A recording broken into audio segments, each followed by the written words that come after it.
Le mot du jour, Femme, Nissim Sultan. celle que je ne suis pas. Dans l'instant Figaro du rituel, du Sidour, la créature faible et décevante est pointée par la négative dès l'aube des jours. Les hommes disent « Béni sois-tu, éternel notre Dieu, roi de l'univers, qui ne m'a pas fait femme ». Et la version féminine tardive de cette bénédiction, écrite en regard et dite par les femmes, lâche un désobligeant « Béni soit celui qui m'a faite selon sa volonté ». Tout juste si les femmes ne s'excusent pas.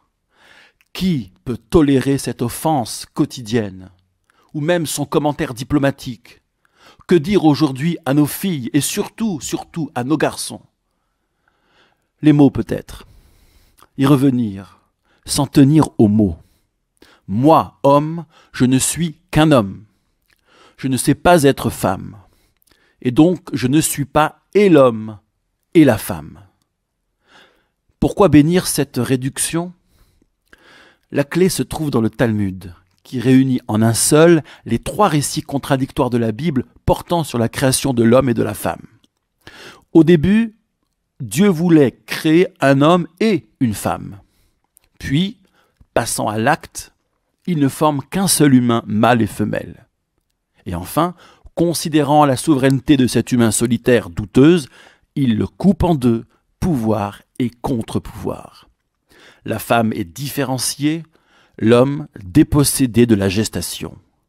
Désormais, ces deux-là sont interdépendants, dos à dos pour survivre, face à face pour perpétuer l'espèce.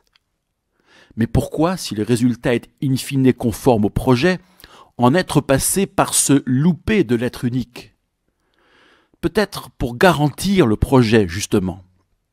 Pour que l'un ne s'abolisse pas en l'autre, il fallait une coupure, une cicatrice, un témoignage de leur incomplétude.